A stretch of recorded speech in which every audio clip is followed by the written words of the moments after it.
For a starter, we need a pillar candle. The wax material of the pillar candle has no special requirements. Pillar soil wax, beeswax, or a blend of container soil wax or beeswax, etc., all of them can work. I use 58 degrees Celsius melting point paraffin wax and pour it at 85 degrees Celsius for a reference. Lowering the pouring temperature of the paraffin wax will cause surface floats, but it retains matte transparency and emits a beautiful candle light. I left a shrinkage bottom hole and use it as the top of the candle, while beeswax can also retain the shrinkage hole. If you don't like this design, you can fill it with wax before demolding. For convenience, leave the long wicks at both ends. Fold a piece of parchment paper to make a mold, making sure it's taller and wider than the pillar candle. Fold out the 4 edges and staple or clip the overlapping corners.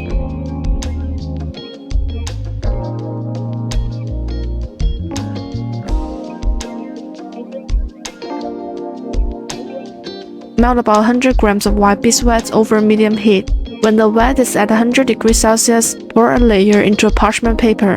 Touch a small amount of candle dye, then gently stir it into the wax.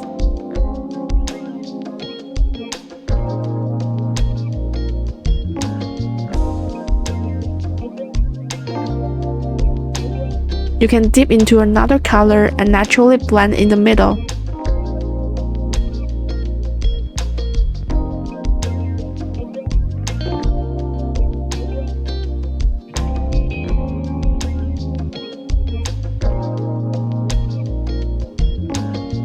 During this stirring process, the wax will start to cool and require vigorous stirring. Use a spoon to mix the colors for a richer gradient, creating more layers of colors. This process shouldn't exceed 3 minutes. After blending the colors, lift the wicks at both ends of the candle, roll it into a semi-solid wax, then rotate it to wrap the gradient colors around the pillar candle.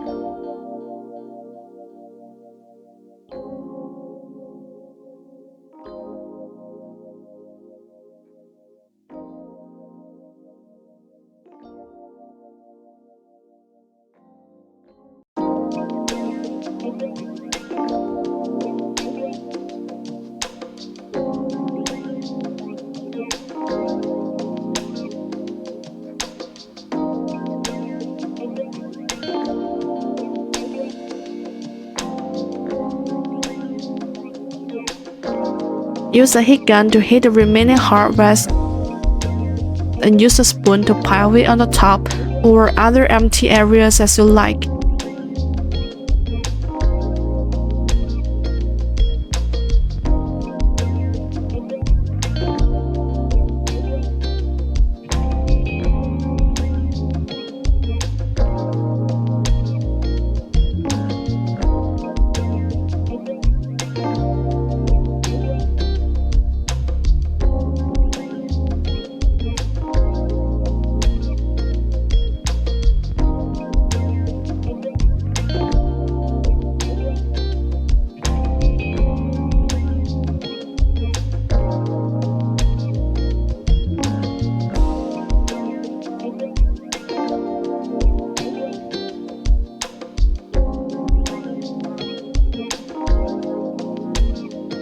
Let's see how the square mold works.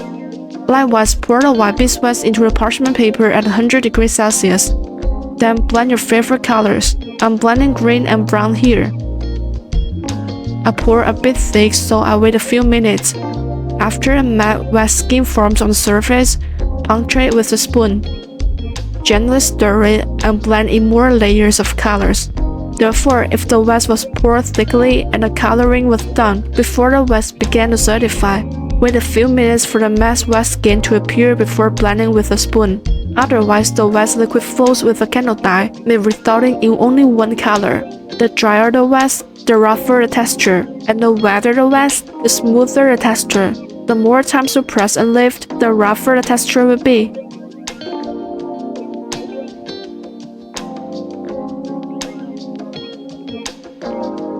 After finishing the 4 sides of the square, use a spoon to spread the wax on the top. If the wax is completely solidified, you can use a heat gun to heat it.